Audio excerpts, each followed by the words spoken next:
Welcome, everyone. Venerable Chodron is in Singapore at the moment, and she and Venerable Damcho and Donya will be back this coming week. Venerable Chodron and Venerable Damcho will be back late Wednesday night, the 18th. And because she's been away for 6 weeks and it's a long journey back here, there's a chance that she may be in this seat next week. She always surprises us, and she may need more rest, so we'll see how it goes. So we'll start with our recitations. I'll set a motivation, and then we'll begin with the review of chapter 6, starting on verse 40. I take refuge until I have awakened in the Buddhas, the Dharma, and the Sangha. By the merit I create, by listening to the Dharma, I will attain Buddhahood in order to benefit all sentient beings. I take refuge until I have awakened in the Buddhas, the Dharma, and the Sangha. By the merit I create, by listening to the Dharma, I will attain Buddhahood in order to benefit all sentient beings. I take refuge until I have awakened in the Buddhas, the Dharma, and the Sangha.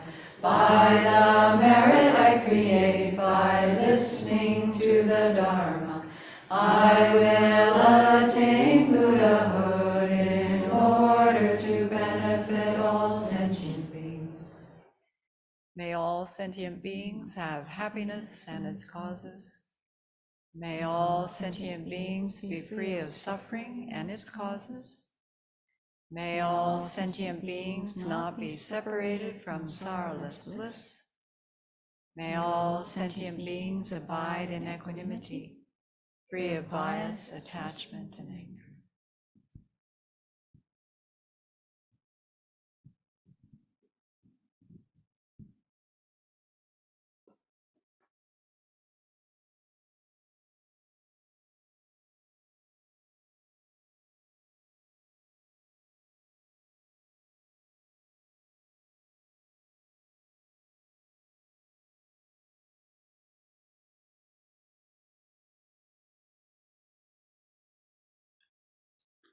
So let's cultivate our motivation for this time together this morning. And I'm going to read to you the very first words that Venerable Chodron spoke when she started the chapter on fortitude, chapter 6 of Shantideva, Shantideva's Guide to the Bodhisattva Way of Life.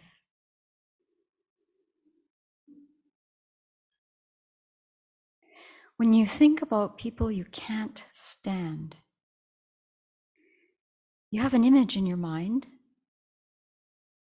Does that image change when you think about them at different times? Or does it remain pretty consistent? If we're honest with ourselves, it remains pretty consistent. We've assigned them a personality, or more precisely, a caricature.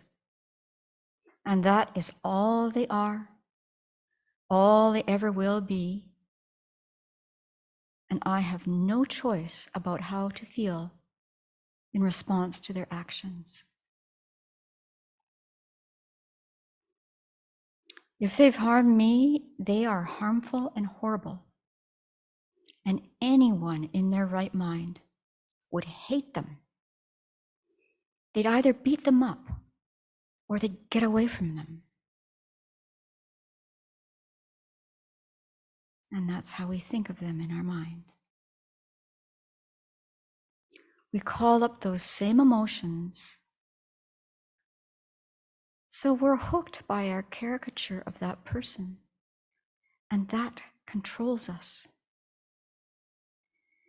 And even if we meet the person who is impermanent, every single thing they say or do is bad, harmful, and disgusting, because they would never do anything other than that. How we feel is completely justified. We think it's accurate. We think that who they are is not a conditioned phenomena, not impermanent, not empty of true existence, can't be changed or rehabilitated. There's no way I could feel anything different.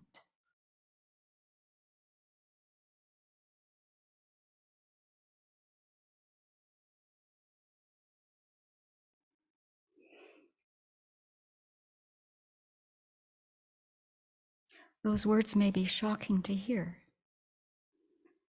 but if we look honestly, we have had the experience of thinking like this.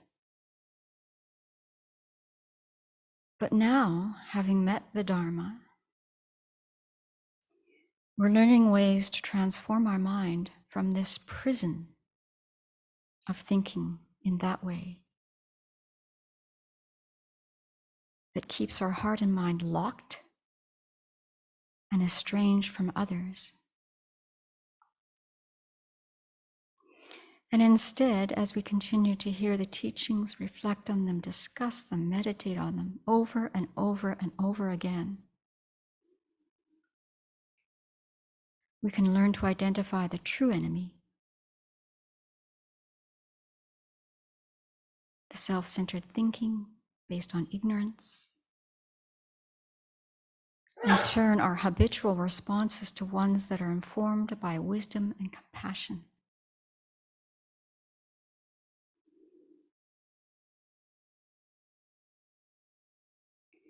In the words of Geshe Yeshe Thubten, one of Venerable Chodron's teachers, he says, this text teaches us the practices of a bodhisattva. It was written by Shantideva for our benefit. He left it to us with the same love as a mother writing her will for her child before her death.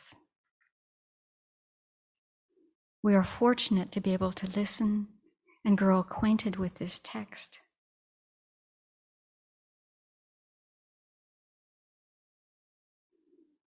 So with the wish to continue to train as a bodhisattva, with the aim of full awakening for the benefit of all, let's rejoice in the opportunity to again listen, reflect, and discuss these profound teachings.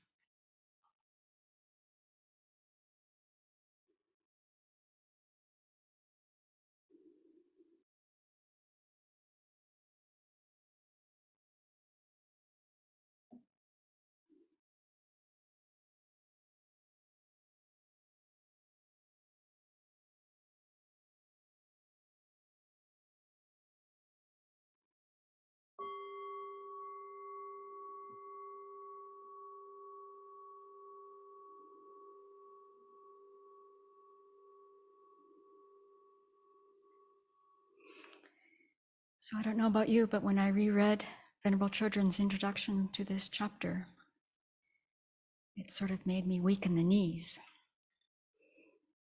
And it's true what she was saying. We've all had that experience.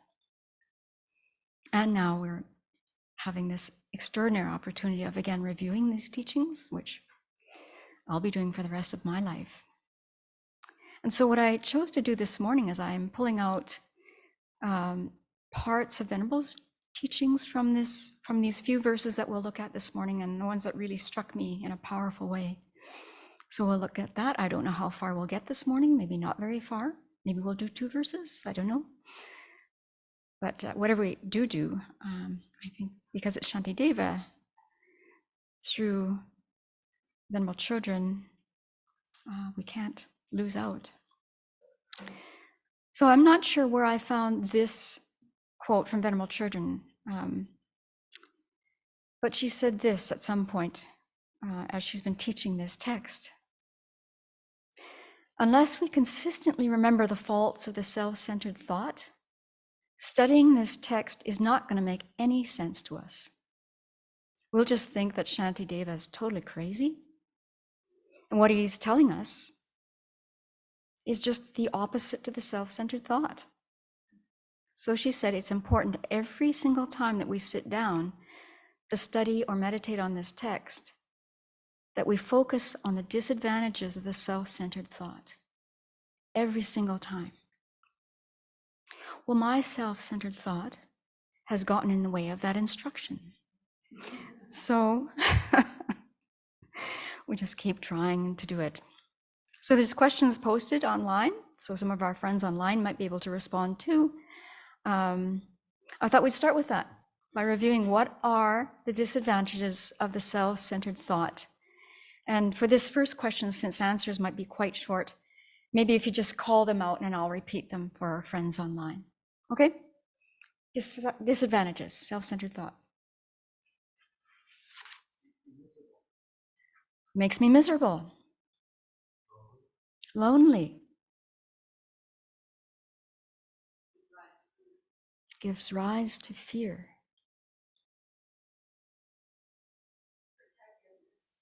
Protectiveness. Hyper-focused on just me. Well, isn't that what's important?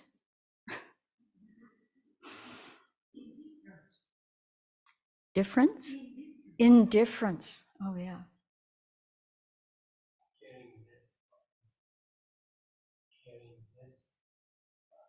Caring less for others.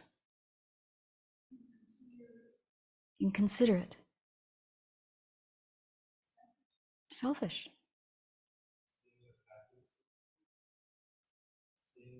Seeing less happiness around us. Yeah.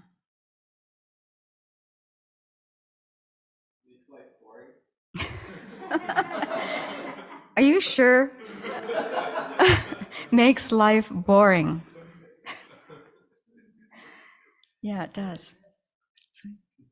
Competitiveness, absolutely. Get out of my way. Brings all kinds of afflictions and negative actions. Narrow. This mental state is not our best friend, but interestingly enough, in my experience, I've been acting as if it has been. We're tight. We're real tight.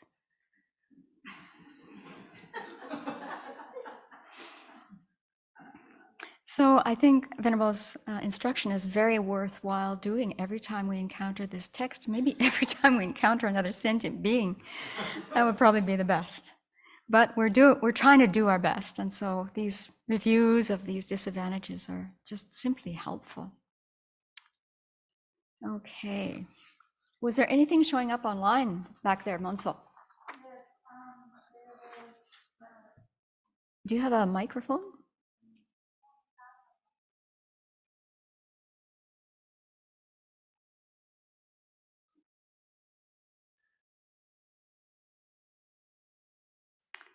Closed-minded breeds depression, creates enemies.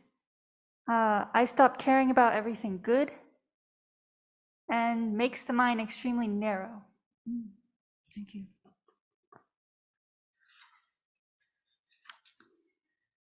Okay. Yes, please, Geshe-la. Keeps one always bumping against others. Yeah. So I thought I'd call on our resident scholar meditation teacher, just to hear it from your words. If you could give Geshe-la a microphone somewhere. Geshe-la. So at what point are we going to be truly free from this affliction of anger? What point?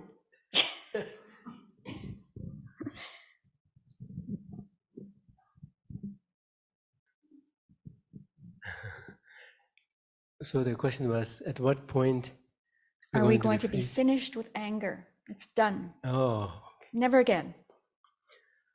Finish with anger is equal to finish with all the afflictions. Mm-hmm. And that also includes finishing with their roots, from the seeds. Otherwise, we won't ever be done with it if we keep popping up. So you begin with understanding emptiness, and then internalize it, and then go through the process of what His Holiness calls this progressive process of internalization, which begins, of course, with an intellectual understanding of how it is rooted and what it is caused by, and understanding it correctly, and then internalize it in the sense of putting it to a probe in a sitting meditation, where you may begin with seeing a glimpse of what it feels like without it, or what it feels like having overcome it. That's a glimpse, a hope that yes, if you put effort, you will progress on it. Then with that inspiration, when you see it again consistently, and consider the defects of anger together with what it is rooted in, etc., then at every sitting you'll be able to have that gut feeling of how it is rooted, how it can be overcome, but not. But once you come out of it in the world, you lose it. But then you keep on doing that. But every time you sit, you really hit that at your gut level. That is contrived experience. The first was flash of a possible experience. The second was contrived experience, in that if you make effort, you're able to really hit that. But not when you're out of caution. Now, when you keep on doing that, then later when you come out of it meditation, a slight trigger, a slight indication can get you back straight to that gut feeling, even while walking around and whatnot. So that's the stage when it has developed into uncontrived experiential stage. Now you have to persist on it, and then deepen it, strengthen it, then it will be able to hit the bottom of it and then be done. So, long story short, you are fully free of anger when you become an arhat. Thank you, Geshe-la. I had an idea that I could just raise questions the whole session and give them to Geshe-la. It's probably the smartest thought I've had. Thank you, Geshe-la. It's not going to happen anytime soon. We've got a long journey ahead, but we're learning the tools, and we can support each other in this. So I would imagine I made some of you pretty mad when I put on one of the questions, the question. Well, here's why I did it, first of all.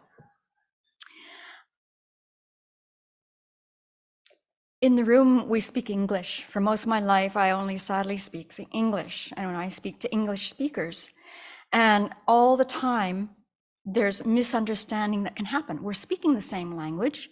We come to the conversation with preconceived ideas. We've been thinking about the topic for 3 days. The other person is just meeting it for the first time in those 3 seconds. And we are wondering why we can't communicate with each other. And we often talk in code. Even someone we know very well, we talk in code and they have no idea what we're talking about. And this brings struggles and difficulties. So I thought we better start with a very clear idea of, this is what's going to maybe make you mad or made you mad, the question, what is anger? Now I think we need to hear people with a microphone. What is it?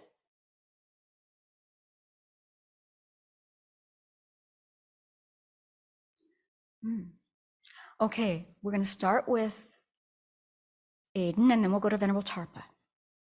So if we could get the microphone there.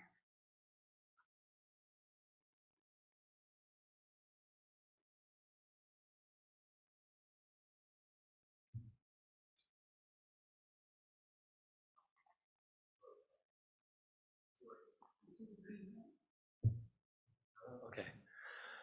I believe anger is kind of a gross form of attachment in which you kind of have a certain view of the way that things should be, and the world doesn't respond in that same distorted way, you know? So you stub your toe and you get angry because you're attached to your body feeling nice and pleasurable and your toe not hurting, or someone yells at you and you're attached to that feeling of not being yelled at, and you're attached to yourself. How could they yell at me, you know? Okay, thank you. Venerable Tarpa?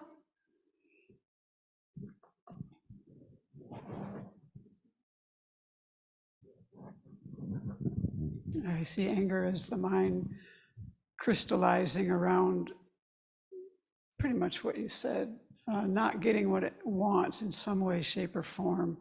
And in the process of doing that, it perceives things that actually either aren't there, or you're distorting, or you're magnifying.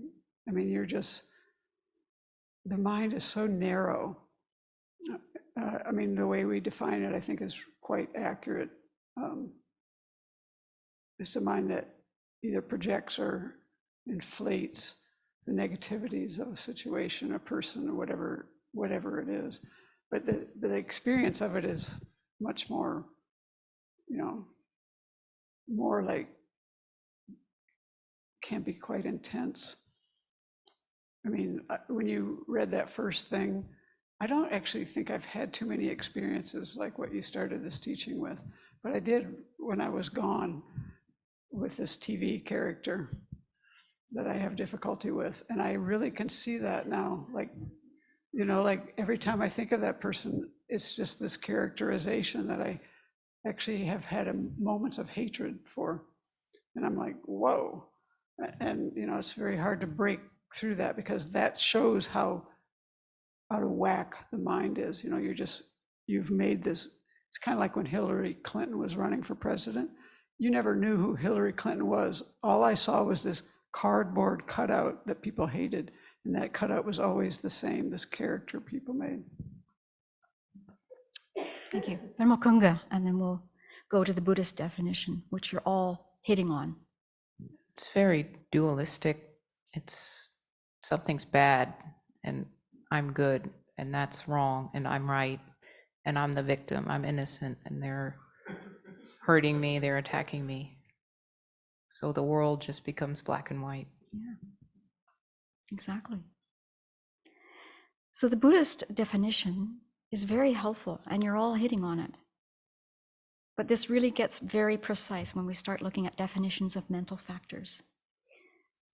So it's the mental factor being unable to bear a person, an object, a situation, an idea, harbors ill will towards it, or wishes to harm it. It covers a range of emotions, including, and this is not a full list, but it includes annoyance, irritation, frustration, spite, belligerence, resentment, hatred, rage.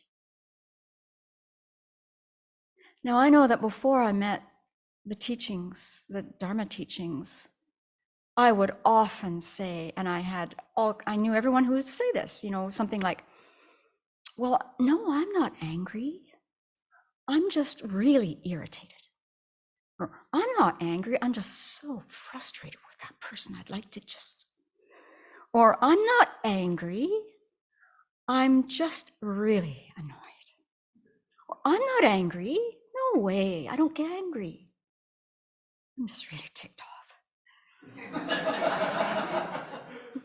So we have these ways, I have these ways, maybe you did too, of really not addressing the fact that I am really angry. It helps to really face that and see that all these other words, and there's many more. I wasn't going to bore you with the list of 117 synonyms for anger. Might be worth looking at it though. So here's the next step though, before we even get to verse 40. Maybe we'll get there, I don't know. The forerunner to anger is an unhappy mind, discontent, and inappropriate attention. So let's take a look at what that is, and then we'll share some examples. So inappropriate attention exaggerates the negative qualities of a person, or an object, or a situation, or an idea, and projects negative qualities that are simply not there. They're not there. That's why it's called inappropriate attention. The new word is distorted attention. Is that the latest? Anyway, those two describe this mental state. So to break the ice, because this is another question I asked you to think about, I'll give you an example from Venerable Chodron's book, Working with Anger. It's a great example. It just gets to it right away if you're having trouble coming up with examples, which I doubt that you would.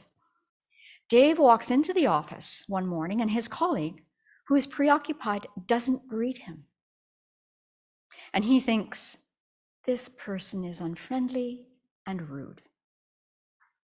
And based on this inappropriate attention that projected meaning and motivation onto the other person's action, he becomes irritated. His internal irritation leads to external action. And Dave makes a sarcastic remark, which hurts his colleague, and she in return snaps back at him. So an instant of inappropriate attention, boom, and off we go, colliding into others. They get triggered, off it goes. So I wonder if anyone would like to be brave enough for a few people to share an experience from your life where inappropriate attention led you to be angry and how it went from there.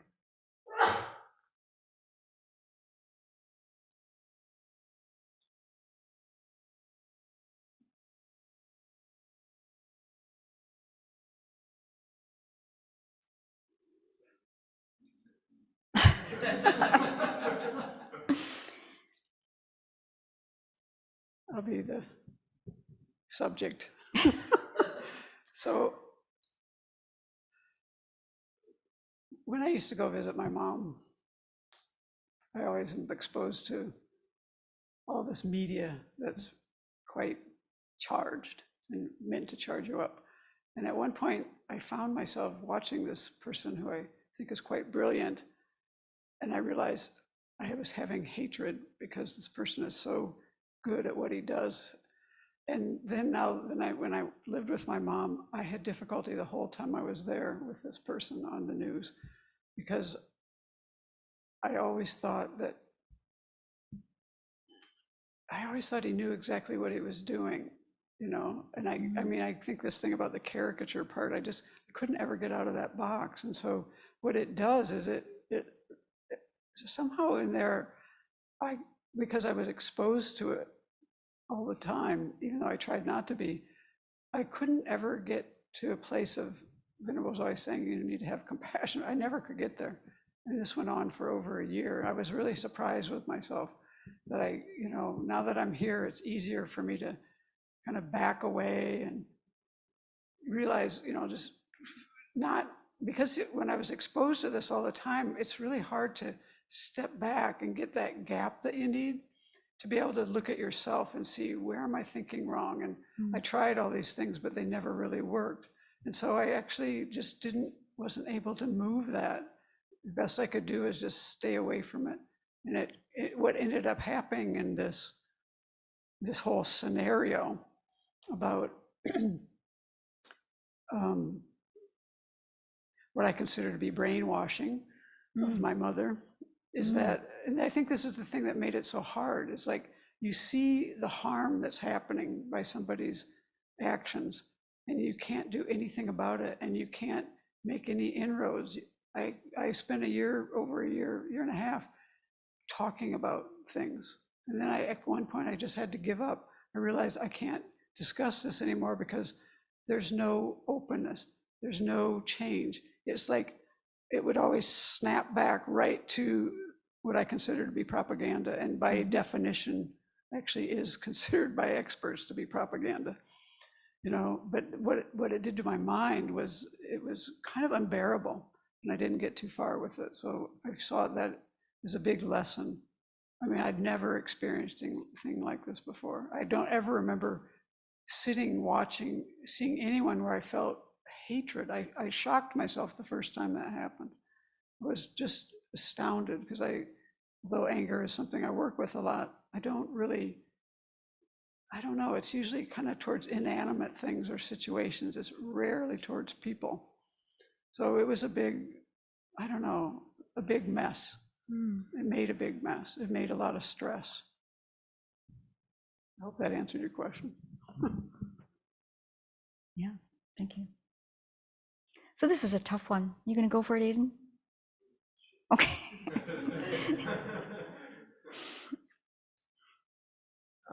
So this is one that's kind of recent in my life because I'm only 20 years old, so I'm kind of just recovering from teenage angst. And I grew up in a house with just my dad, and so coming into teenage years, it was almost every single thing he said triggered this thing in me that deepened this perspective that I had of him that was at times like extremely negative. And it could just be something like a simple, "How are you, Aiden? Like, let's talk." And it would fuel this like aggression in me for some reason. And it would just keep building and building until I had this negative caricature that I saw instead of an actual person who's my father and his actual actions. But I definitely do relate to what Venerable Tarpa was saying about that distance being good for the mind, because moving out of the house and has given me a really good opportunity to reflect on that and, you know, tell myself I really do love my dad, and this view that I had was completely skewed and was self-made. How fortunate you are seeing this at the age of 20 and not 76 or whatever age. Thank you for sharing. And there's something to that old saying, distance does make the heart grow fonder. Thank you, Geshe-la. I was going to call on you.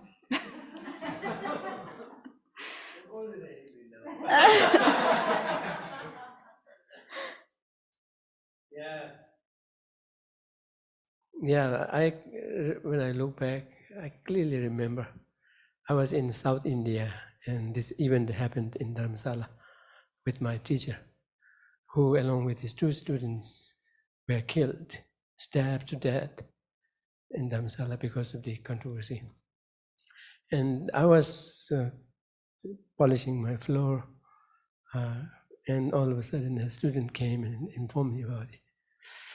I just could not help but feel very angry towards those who undertook that, knowing who my teacher was, how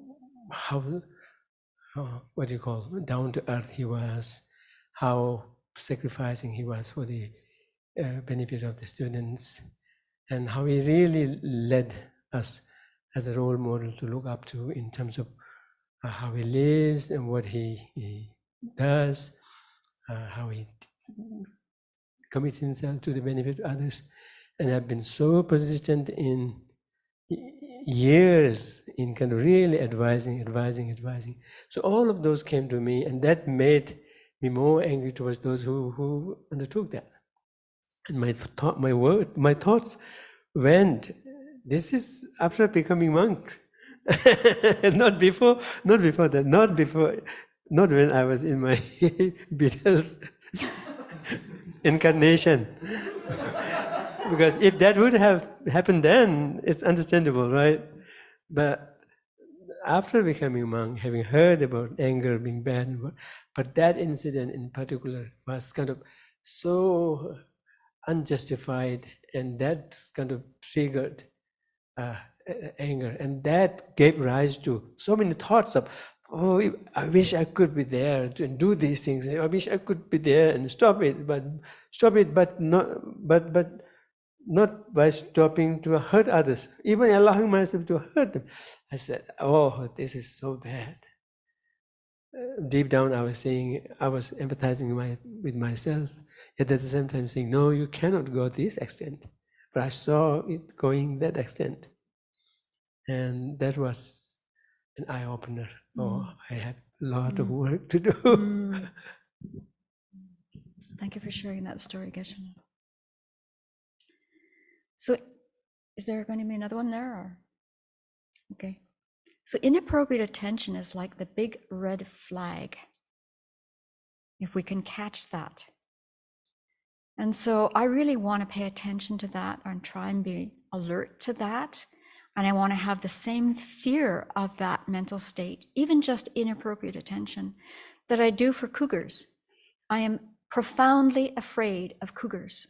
It's probably to the point of being an unhealthy obsession beyond what's realistic, but I've heard so many stories. I used to live in Alberta. There were cougar attacks that were published in the news a lot. Though I'm way more afraid of a cougar than a bear. So when I go for a walk, sometimes I'll think I'll see something in the tree and this immediate fear comes up. I would like to have that fear reaction when I encounter, if I can catch that inappropriate attention, which is the gateway to getting angry. So it's a work in progress. Okay, we're going to start now, verse 40. And even if the fault were temporary, in they who are by nature reliable, it would still be incorrect to be angry, for this would be like begrudging space for allowing smoke to arise in it. So in this verse, we're looking at a person who we consider is probably just totally 100% reliable. They're just always going to be there for us. They're going to say the right things. They're going to follow through. They're going to have my back, all of that other stuff. So a lot of attachment going on there and unrealistic expectations. But this person is reliable. And then they slip up. And maybe they do something or say something that totally breaks our trust. Totally. We're mortified. How could this person have done this? They're so reliable. I count on this person. And then they're the worst of the worst. And boy, I better correct them because they're going down a slippery path. They're going to get angry this one time or let me down. It could happen all the time for them. So I've got to I've got to really blast them and show them what's right. They're going to just get nailed as soon as I see them because they need correction. And so Shantideva, of course, with all of our objections and reasons and yes buts, steps in and says, with wisdom, but hey, this person is a sentient being. Sentient beings come under the power of afflicted mental states. They've created previous karma. They get swept up in it. So isn't your expectation for them to be like 100% there for you somewhat unrealistic? And it is. It's totally unrealistic. When we're in our sane mind, that's an unrealistic expectation to have of anybody. And then whose responsibility is it for this unrealistic expectation? And it's clearly mine. And then the other thing that Venerable pulls out in this verse is that, we expect others to not be overpowered by their afflictions. We have that expectation running, I'm sure, moment by moment. We just expect people to do what we think they should do. And so is it fair that we hold others to standards that we can't even hold ourselves to? It was a powerful statement when I read it. I don't really hold myself to that kind of perfection because I know I can't do it. So why in the world would I hold others to that? It's really ignorant thinking. And then she goes on to say, though, that, and this is an important point too, that we shouldn't try and stuff our anger when it comes up. You heard about Geshe-la's explanation, how long we're going to be living with this mental state that will come and go. And so we're not the goal is not to stuff our anger. The goal is not to pretend we're not angry. And in certain situations, we may still have to take action. But we have to take action once we've calmed ourselves down and we're no longer in an angry state. So I'd like to share with you a letter that I read in the New York Times last week. I've really trimmed it down for copyright purposes and all the rest. It's a stunning letter, and it's a stunning example of someone being moved to do something. And when I've read this letter several times now, and I don't see with my mind any anger coming from this person, where when you hear the story, if you're not a Dharma practitioner, or even if you are, actually, you might think this person would be so justified in being enraged. So justified. So the article is written by Dr. Celine Gounder. She's an infectious disease physician and epidemiologist, and she is the widow of the sports journalist Grant Wall, who just died recently while he was covering the big soccer thing in Qatar. So she writes, "It was the end of that workday on Friday, December 9th, 2022. I was wrapping up a Zoom call when my phone started to vibrate with calls, text messages, emails. It was nonstop. My phone was just going crazy. Gabriel Marcotti, an ESPN journalist and also a longtime friend of Celine's and her husband's, was trying to reach me from Qatar, where he was covering the World Cup alongside my husband, Grant Wall. I heard the words, 'Grant has collapsed in the stadium press box,' and this happened at the end of a match. And he had heard that bystanders had started CPR on Grant, my husband. It wasn't until an hour later that I tracked down a doctor in the emergency department for an update. My Grant had died. He's 49 years old. As soon as the news became public, rumors and disinformation began to spread. Amid seemingly inexplicable tragedy, there's an understandable reflex in all of us to grasp onto narratives that could possibly explain how something so shocking could occur. One minute he's covering the game, the next minute he's collapsed. Even those of us who love Grant did that in our grief. But soon, here's the part, strangers began blaming Grant's death on COVID-19 vaccines, a playbook that I know all too well, and a move that I refuse to let stand. So because she's an epidemiologist and she's been speaking out throughout the whole COVID time, this is the tact that some people took. I knew that disinformation purveyors would blame Grant's death on COVID vaccine, and I knew what tactics they would use to do so. I also knew that debunking these people head on in public risks giving them the attention that they desperately crave and invites further trolling. But this situation was different from the many others I'd dealt with as an infectious disease specialist and epidemiologist, or while serving on the Biden-Harris Transition COVID Advisory Board. This was my Grant, and I needed to know what happened to him.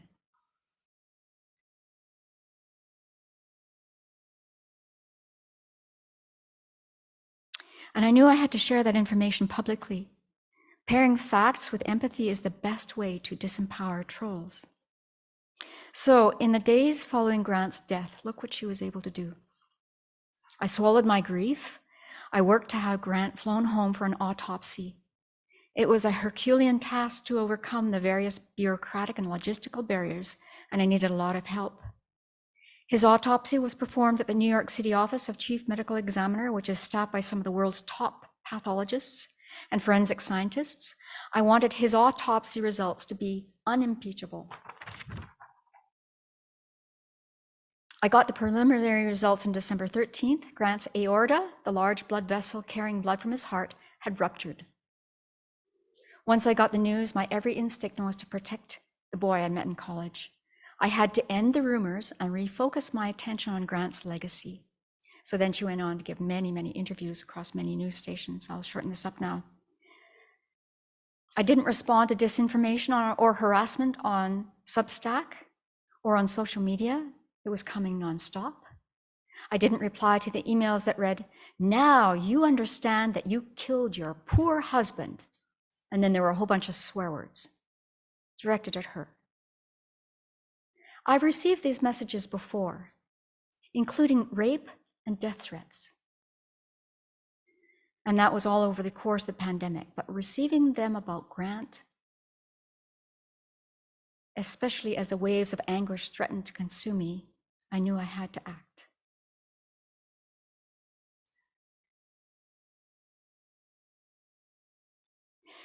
Vaccine disinformationists have cherry-picked data to support their claims, failing to note that genetic connective tissue disorders are important risk factors, and she goes on to explain that.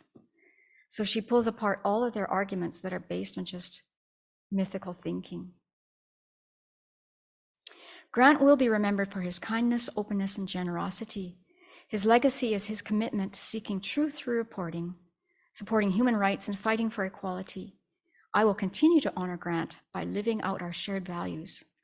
I'm channeling my grief into something productive, protecting the public's health against those who would profit from the suffering of others. I don't see anger in this letter. I don't hear it. And just the way she's going to channel her grief is just amazing.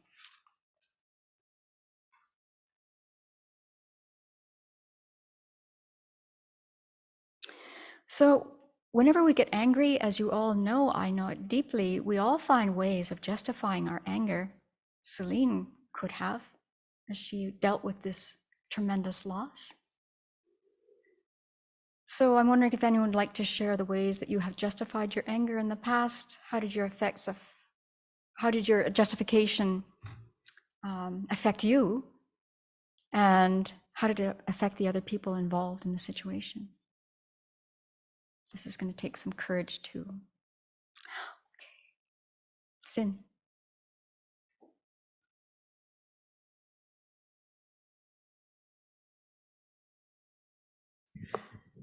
So this example is not too dramatic, but comes up a lot over and over again. I've worked with it a number of times and it still comes up. I think there's progress there, but not so much. And so the situation is, I mean, it can come in many different forms, but so I live with a human being and a dog, and both of whom can sometimes inconvenience me or ask me for things that I've, when I've set aside a period of time where I have to get something important done, something very important done. And I may have even told the human being, the dog really doesn't know whether I tell her or not, that I need this time. And so David will come in anyway because he needs something and interrupt me. And even though I've worked with it before, it's as if in that moment I've never worked with it before. And though the dog might come up to me and ask me for something, I don't get mad at her, but I get mad with him. And what I think, and this really, I'm really so glad you asked this question, because even though I've thought about my self-centered mind, my self-grasping ignorance so many times, it was just in a different way. It's like what Geshe-la said about this is a progressive process of internalization. So I had another little step forward, I think, in thinking about this, because I thought, what I'm thinking toward him is, how could you be so inconsiderate of me? Without any thought at all about whether I'm being inconsiderate toward him, because I'm not considering him at all in that moment. And that colors, everything's been colored by this belief that I should not ever be inconvenienced. And so then, my efforts to justify my anger, or, I explain to him how inconsiderate he's being, and that we get into the debate about who's right.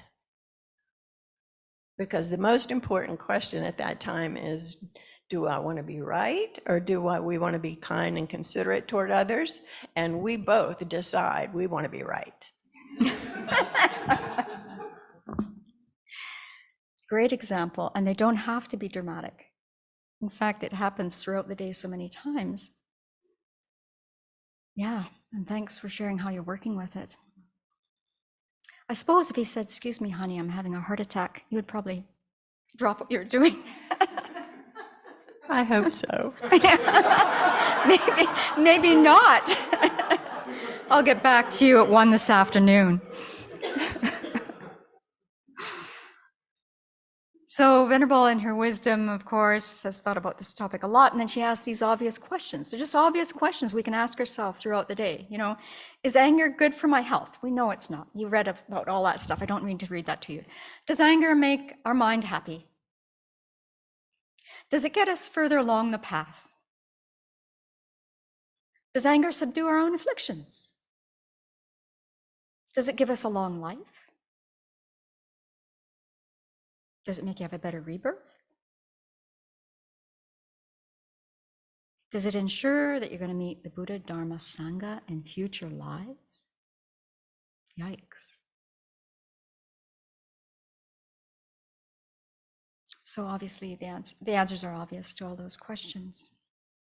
And it's so amazing to me that I keep forgetting all of those disadvantages. Okay, verse 41. If I become angry with the wielder, although I am actually harmed by the stick, then since the perpetrator too is secondary, being in turn incited by hatred, I should really be angry with the hatred instead. This is a hard one, I think. Now, the logic is very clear. It's not difficult logic at all to get. But in the moment, wow, it's hard. So the way to keep going at this is, of course, on the cushion. You can't do it when somebody, does whatever they do in the moment. But just to think, okay, obviously, if someone goes and hits me with a stick, obviously, I'm not going to get angry at the stick. I'm going to get really mad at that person. But with, the Dharma wisdom, what we should really be angry with is the person who's hitting with the stick, that person's afflictions. That person in that moment is afflicted. They're overwhelmed. They're doing something that is harmful. They're swept up in it. And so I should be thinking, okay, if I'm going to be angry, because I am angry, I can be angry at the afflicted mental state of that person.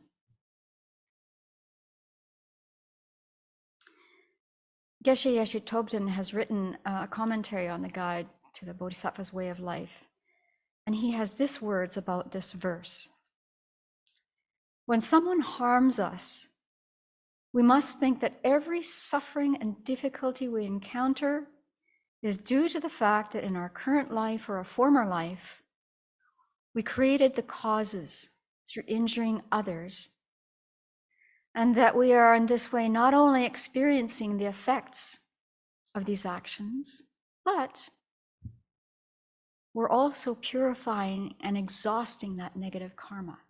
So as a Dharma practitioner, you would have that training to think that way, to turn this incident into purification.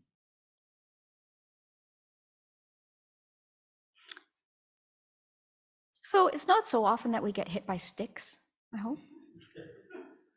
It can happen, I suppose. But what's more often is when we hear words that we don't like. So someone says something critical, or we interpret the words to be critical. And so do we get mad at those sound waves? No, of course not.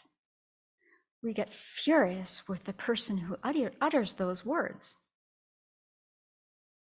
And again, you know what Shantideva is showing us is that, you know, when we're calm again, we're sitting and thinking about the incident or meditation, or we're just sitting quietly, we just have to think, you know, that person said those things.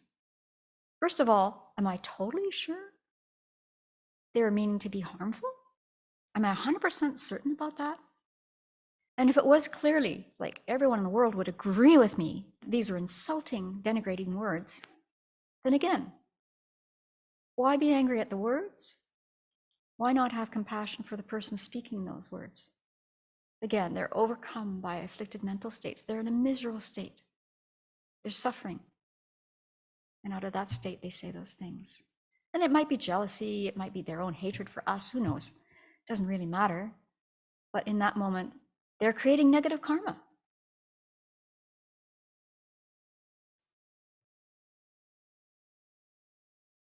And then again, the advice comes, you know, we're wanting to train in this bodhisattva path.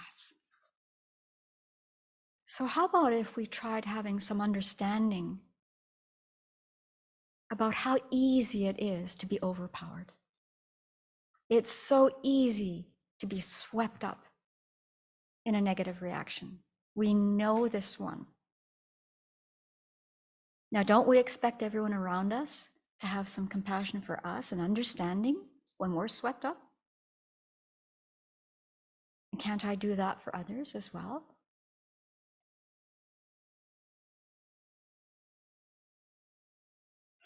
And the other thing that eventually can be hilarious, but at first it isn't, is that in the moment, of course, when we're swept up, when we're feeling really angry or whatever it is, in those moments, have you found that that's the only thing we can choose to think about?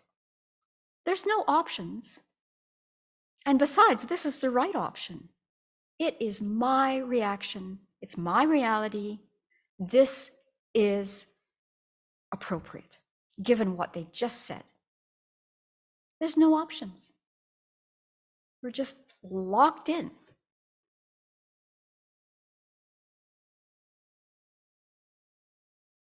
So over the past 2 years, I think it's been happening more in the past years than other years, but maybe I'm just noticing it now. But Venerable in her teaching at some point will have a conversation with herself. And she says for us to do the same thing.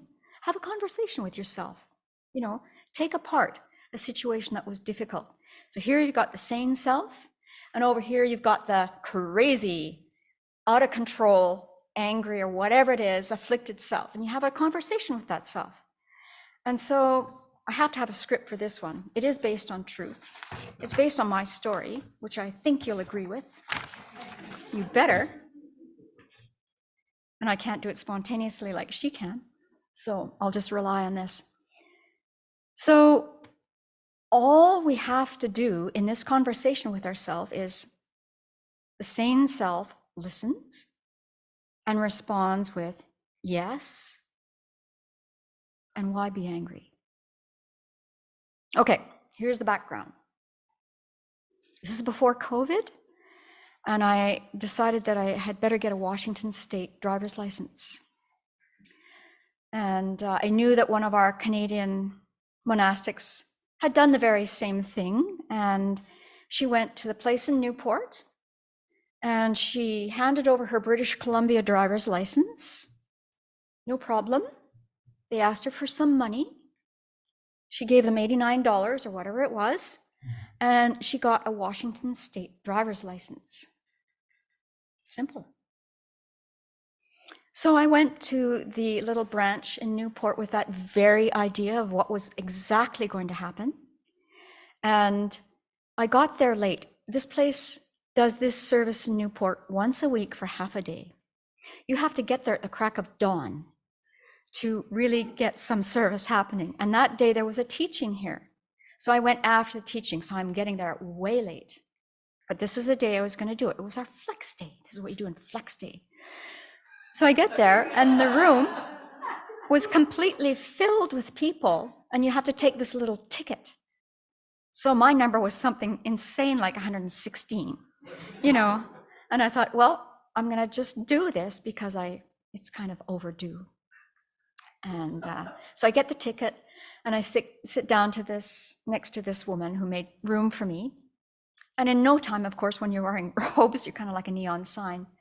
And this woman was starting to ask me about, what was my religion, and a long, very nice conversation unfolded. She started telling me about her life, and she had a lot of tragedies and suffering, and the time went by. That wasn't the suffering part at all.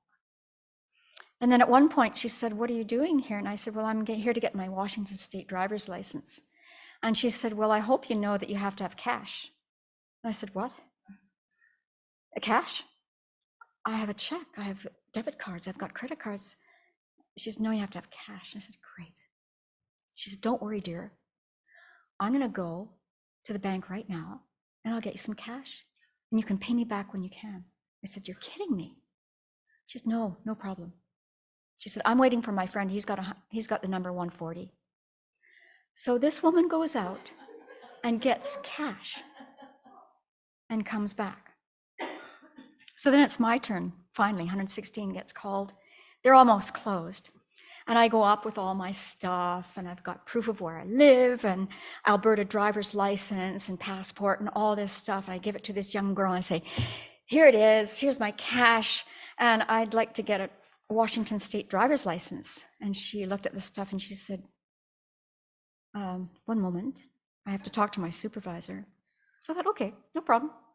This probably doesn't happen very often. She has to talk to her supervisor. No problem. So she comes back, and she looked very scared. I don't think I was looking, I didn't get angry in that place. And she said, "I'm really sorry.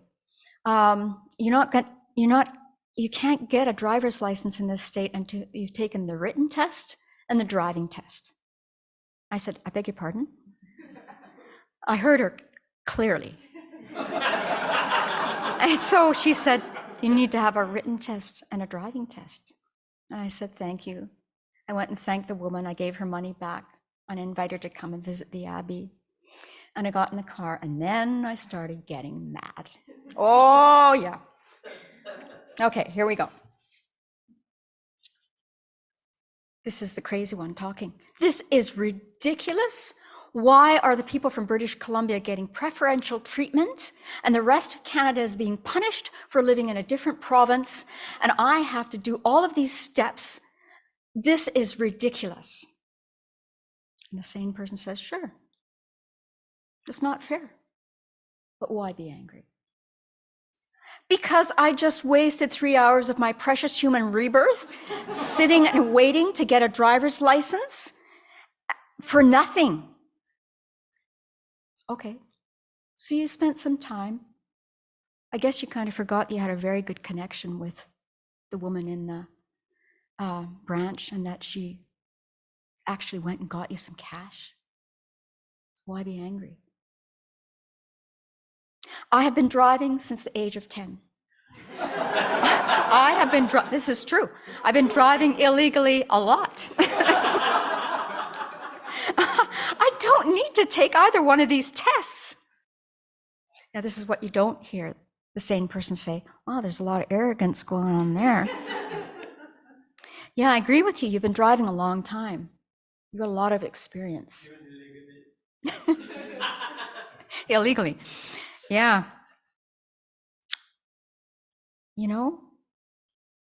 And you don't feel it's necessary to take these tests, so why be angry? Because now I have to waste more time studying for the knowledge test, and that's going to take up time I would have used studying the Dharma.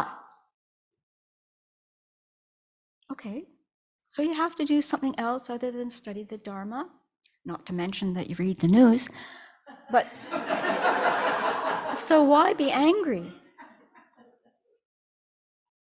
Okay, why am I going to be angry? Because I'm going to be the only person in that room over the age of 14 who's taking this darn test. Yes, there's a very good chance you'll be the oldest one there. Why be angry?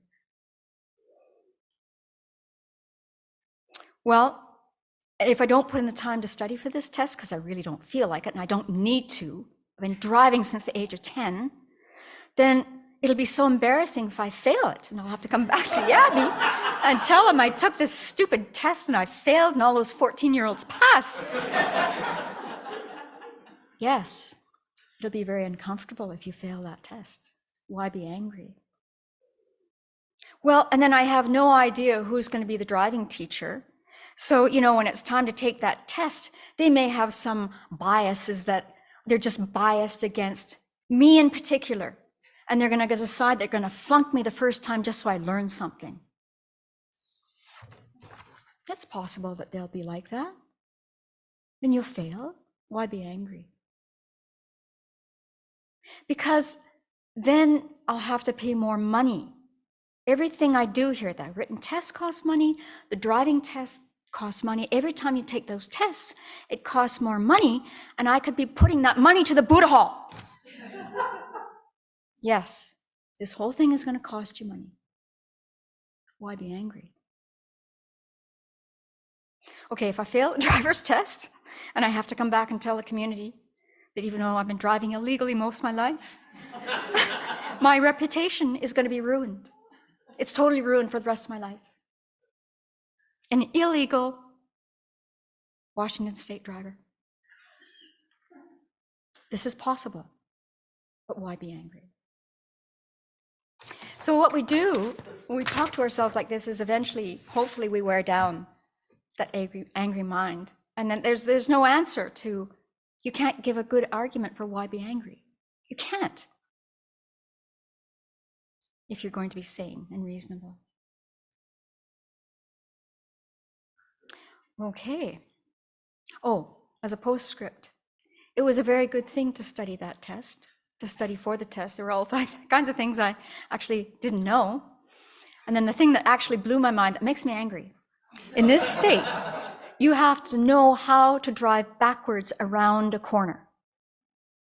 Now, I took a driving test, and I really am glad I did that too. And the guy was very friendly, and he taught me some things I kind of forgot.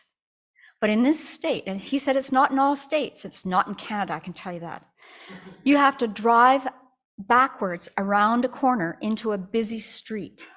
Now, does that make sense to you? Just talking about makes me angry, so I better move on here. That makes no sense whatsoever. Okay, verse 42. Previously, I must have caused similar harm to other sentient beings. Therefore, it is right for this harm to be returned to me who caused injury to others. Ooh. So basically what Shantideva is saying is that what comes around goes around. And Venerable Chodron, when she was talking about this verse, gave the example of, it's called the boomerang effect. Well, I don't know about you, but as kids, we would often, well, not often, every now and then we'd get a boomerang, but it was a tourist boomerang. I don't know if you ever tried to throw a boomerang. It's a myth. The ones we had, maybe they weren't built properly. We didn't know how to throw them. We often ended up hitting neighbors' cars, neighbors' windows, the dog next door. It didn't really come back. But there's no doubt about the fact, karmically, that whatever we dish out is going to come back unless we really purify it and lessen it. And so the one place to look at this is to look at the way that I have the ability to criticize others. So it can be for anything, this ongoing dialogue in the head that's going, And it's, the senses are firing. I see something I don't like. I hear something I don't like. I smell something I don't like. I taste something I don't like. All of that. It's all going all the time. And the question that we need to ask ourselves that helps really gets my attention is, if I look in the past week or month even, or 6 months, that might be even better, the number of times I've been criticized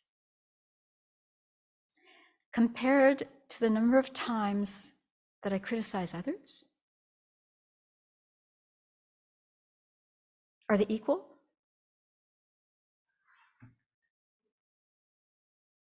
It's kind of not equal at all. And do we track the number of times that we criticize others? Do we track that? Heck no. Do we track the number of times we've been criticized, and by whom? Oh yeah. If we live to be 102, there might be some memory loss about other things, but there won't be memory loss about that. So as Venerable says, and this is true for me, it may be true for you, I've criticized people in the past, I've insulted them, I've talked behind their back, I've created disharmony in relationships. I've done all those other things that are critical thinking things. And so why in the world would I be surprised when they do the same thing to me? Why are we surprised? If you've heard teachings on karma, and even if you haven't heard teachings on karma, in certain situations we know immediately there's going to be a negative impact that can also trigger the other person. They're going to give back what we just dished out. That's just what's in our experience.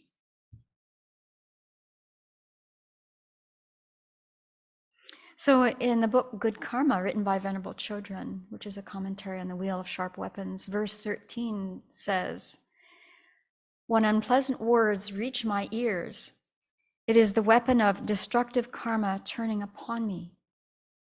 For my verbal offenses, such as divisive speech, from now on I'll condemn flawed speech." So again, if we look in our experience, so we pay attention to that chattering mind that is afflicted, that is dishing out the criticism, it's going out. And of course, that eventually when the causes and conditions are there, we will experience the ripening effects of those things that we've done. We are the author of our experience in all ways. Okay, time for some more brave people. So when you think about the past week, could be the past month, past year, but how many times you've mentally criticized others. Maybe you didn't even say a word. And how many times you've been criticized, what conclusions can you come to when you look at this vast difference in frequency?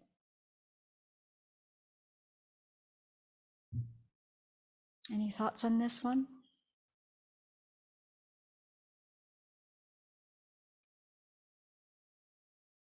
Maybe it's just so evident we just don't need to say anything more about it.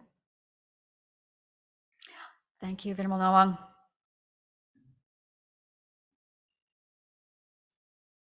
Yes, I'll admit I criticize others a lot mentally. And what I've seen is that I interpret words as criticism because of how much I have this habit of criticizing others, even if they don't mean it as criticism, but I take it that way. Excellent observation. Something for all of us to think about.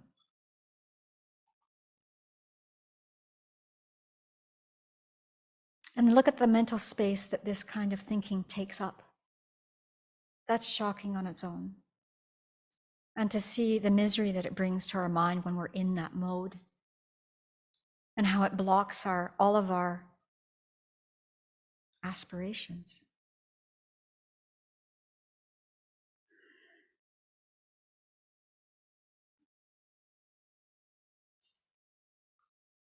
And so when we start thinking about the ways we've thought in that way, we can sort of veer into guilt and beating ourselves up and really getting down on ourselves, because the frequency of it is pretty frequent. And so Venerable Chodron's advice at this point, when our mind goes in that direction, is just to say, don't blame yourself for your mistakes. Blame the afflictions and ignorance. That's what's to blame. And when we take that approach, then we have more energy to work on the afflictions and to apply the antidotes and to be on guard for them arising.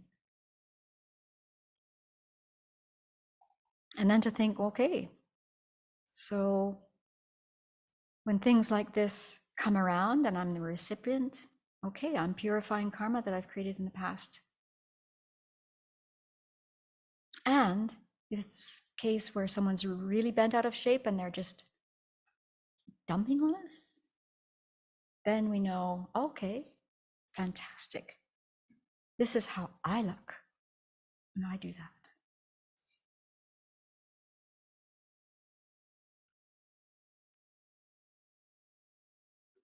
So there's another question that I put in here. And then again, this is advice for Venerable Chodron on what to do in our meditation, but also to even maybe share a bit right now.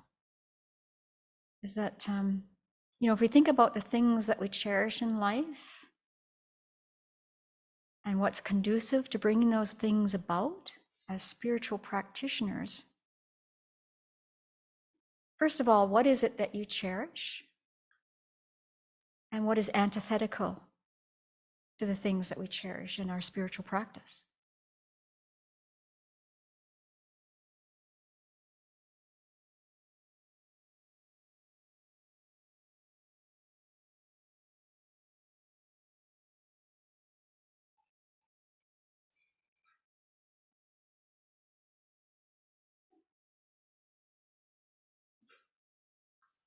Venerable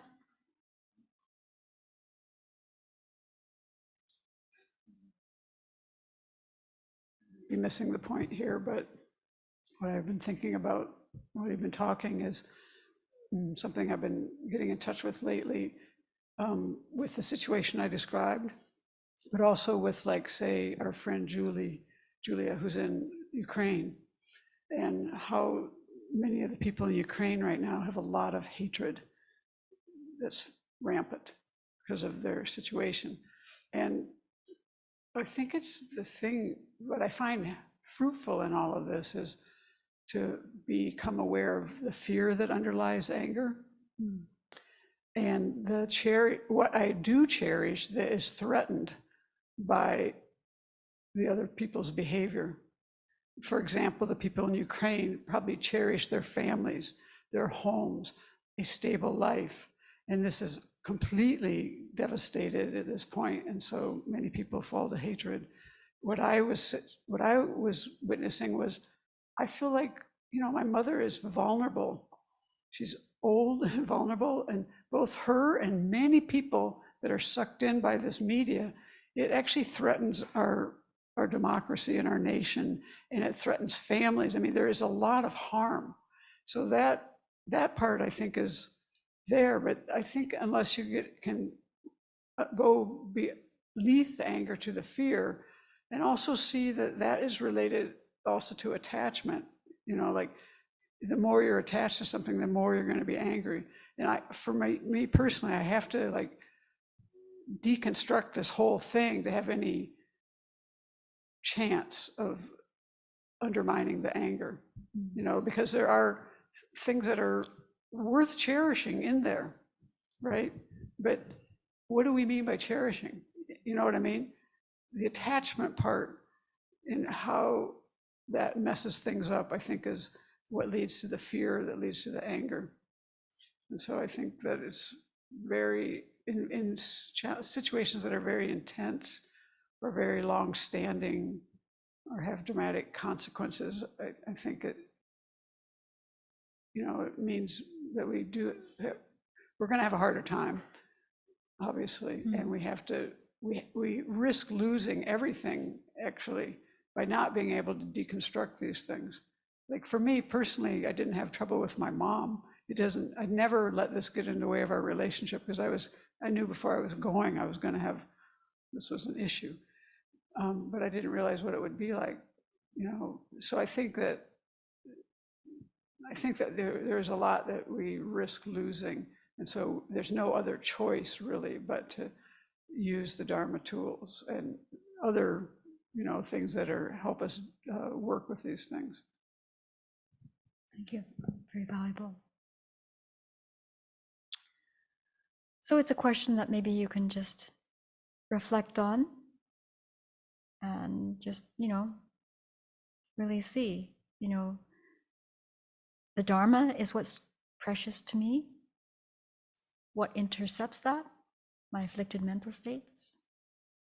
We're going to say something? No. Did you want us to stop now? Okay. So Venerable Nawang may be leading the next review next week if Venerable's still resting. We only got to verse 42. So I thought we'd finish up with a meditation that I'll lead right now on anger as a way of closing this. And this is a passage from Working with Anger by Venerable Chodron. So we can get into our meditation posture.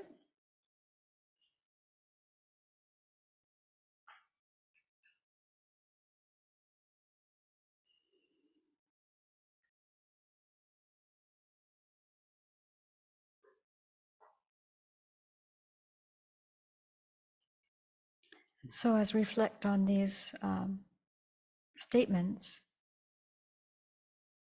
the topic that we're going to spend some time with in the next few minutes is the question, is anger accurate in its assessment of reality?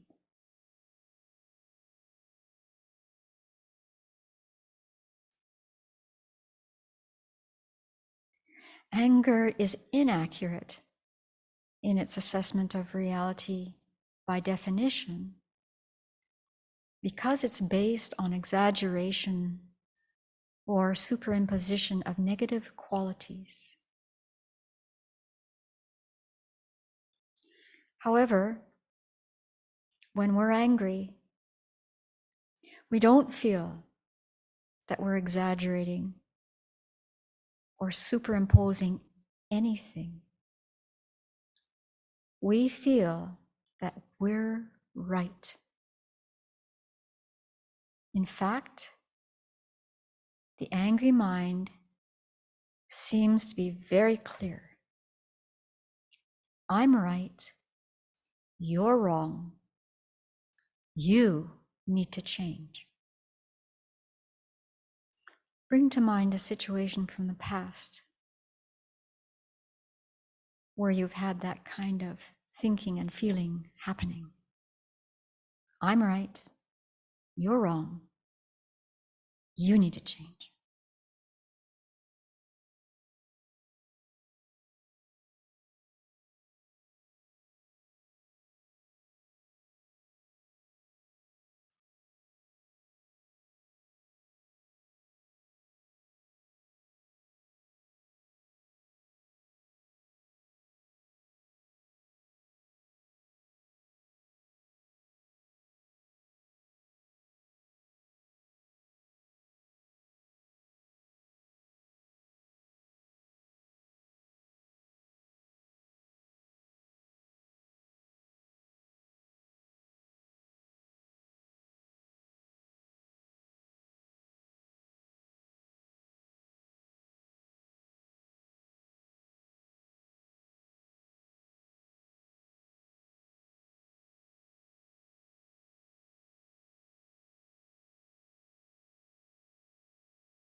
When we're angry, the anger is just what is at that moment.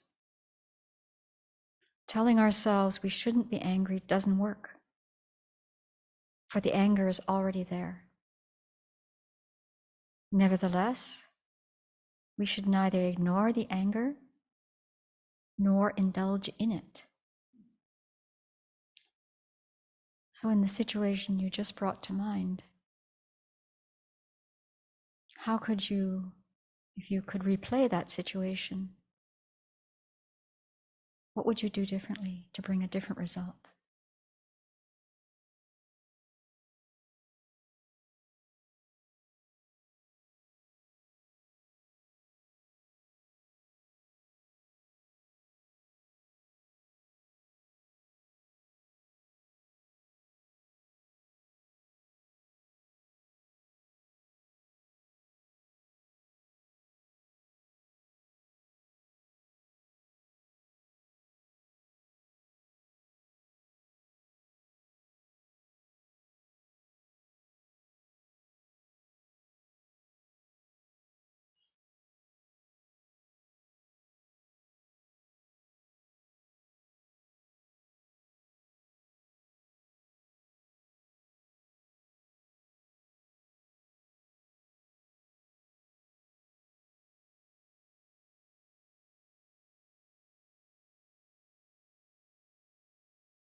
And in conclusion, the real questions to ask ourselves are, do I want to cultivate my anger or subdue it?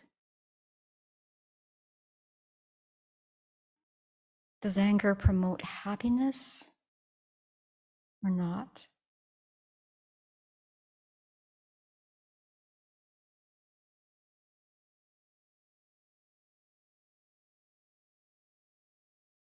Does it allow me to get closer to what I cherish in this life?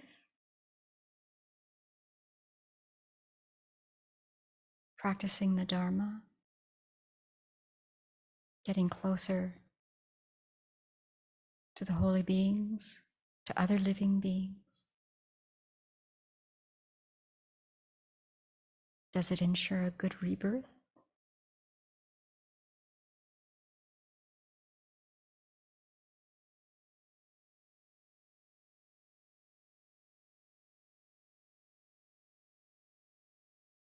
And so let's rejoice that we're learning ways of dealing with the mind,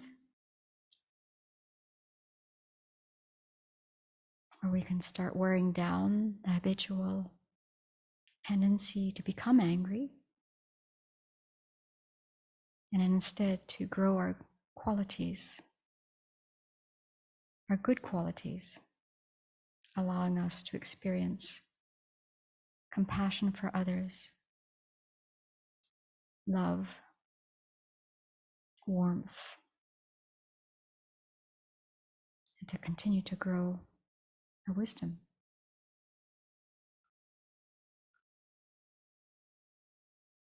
And eventually, with sincere, unwavering practice, the wish to become a Buddha can take place.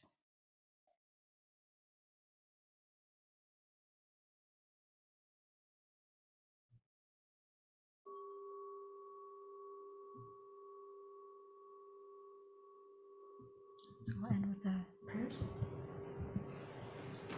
Due to this merit, may we soon attain the awakened state of Guru Buddha, that we may be able to liberate all sentient beings from their suffering. May the precious Bodhi mind, not yet born, arise and grow. May that born have no decline, but increase forevermore. Thanks everyone for your participation. Thanks to the people online. See you next Saturday.